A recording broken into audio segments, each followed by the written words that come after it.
Alright, Hero Comics here. With Space, my review. Let's basically a review of Space Jam and Space Jam 2. I saw both movies. Saw Space Jam 2, a new legacy, and it was okay. Then I decided to go back and visit the original Space Jam. Neither movie is the best movie I've ever seen, but I decided I'm going to compare them and review them, compare them together, see which one I think is better. Let's go. I have my script right here, so let's get started here. Space Jam 1 versus Space Jam 2. Hey guys, Hero Comics here. I just watched Space Jam 1 and 2 and I have some things I'd like to say about them. But before I do, I want to get this out of the way first. The results of this review will not be personally biased against LeBron, even though he left us twice. No, this will all boil down to the same things that can make or break any movies. Any movies. Any movie. Visuals, soundtrack, characters, including the talent of the actors that play them, and the story. First, the visuals. Point goes to Space Jam 2. Space Jam 1 did have some groundbreaking visual effects, but they were from the mid-90s. Obviously, obvious green screen, characters that you know aren't really there, and interactions between the real and anime characters that are sketchy at best. In Space Jam 2, they go to the world of Mad Max Fury Road to get Wile E. Coyote and Roadrunner, Austin Powers to get Elmer Fudd, and the Macers to get Speedy and Granny. The tunes have never looked better. They then play a crazy video game version of basketball against some amazing half-man, half-animal opponents, the main bad guy and LeBron's son with sleek CGI bodies. And in the audience, there were countless characters from the movies and TV shows cheering them on. The costumed ones looked weird, but the CG ones looked great, and so did Cartoon LeBron. That was an awesome way to make his and Bugs' interactions look more realistic. Next is the soundtrack.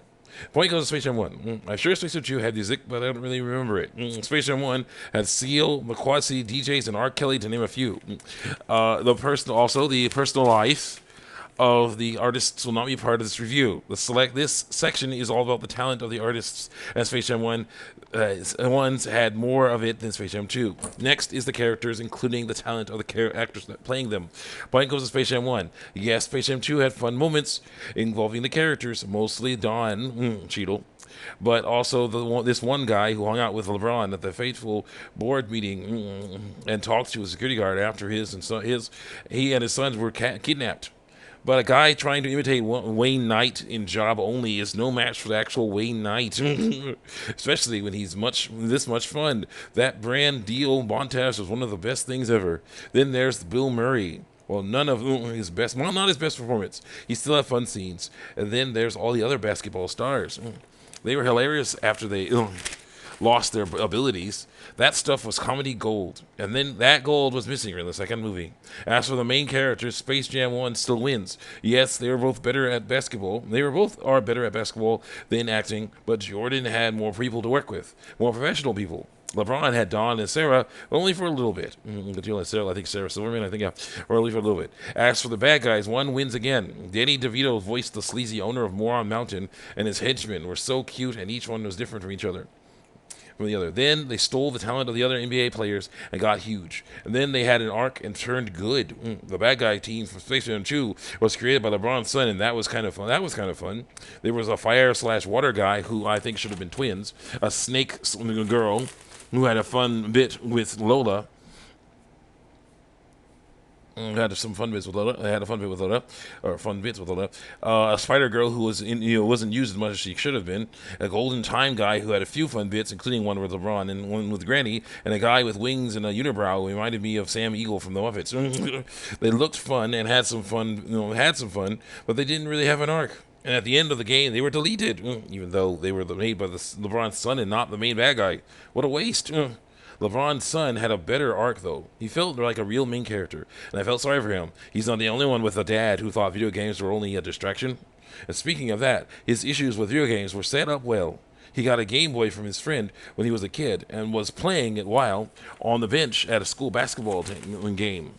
The coach had to call him multiple times to get his attention, and they ultimately lose the game. Then the coach then tells him that while he has talent, he needs to avoid distractions. And he does. You can tell by the fact that he throws his Game Boy away when his younger son plays around on the court and is scared about talking to him about video game camp. It makes sense how he reacts. What doesn't make sense is the "ooh, my favorite" moment afterward. But moments like that were few and far between. And I can't go through a analysis of characters from these movies without talking about Lola. Point goes to Space Jam 2. When we first see her, she's hanging out with Wonder Woman and other Amazons on their island, and she's trying to go through their initiation ritual. LeBron and Bugs mess it up, of course, and then in the end, also they need Lola to save them. And despite her test not being completed, she leaves it to save them. She was amazing. She even had some fun moments with one of the members of the Goon Squad bad guys. In Space Jam 1, Lola was just the hot girl. Sure, she was hot in the sequel, but in the first movie, that's pretty much all she had. That and a hatred for being called doll, which felt ironic. So Lola and Algie, Don Cheadle's character, were better than the first movie, but that's about it. Well, then, last but not least, is the story. Point goes to Space Jam 1. Yes, neither story is the best thing ever, but 1 took more time to develop its story and characters than 2. I felt sorry for Algie, but not as sorry as I did for the little alien guys from Moron Mountain. I like the visuals and references of Space Jam 2 more than the Space Jam 1, excuse me, but I like the soundtrack, characters, and story more in Space Jam 1. But so Space Jam 1 wins in my opinion. But Space Jam 2 has some great stuff too. And if you have an HBO Max, you can see both whenever you want, along with all kinds of other things. Movies, cartoons, and special documentaries are all available for around $14.99 a month. I'm catching up on all the animated Justice League movies, and I'm checking out the new Tom and Dre movie. Boy, is that going to be an interesting review. Until then, check me out on YouTube and DeviantArt.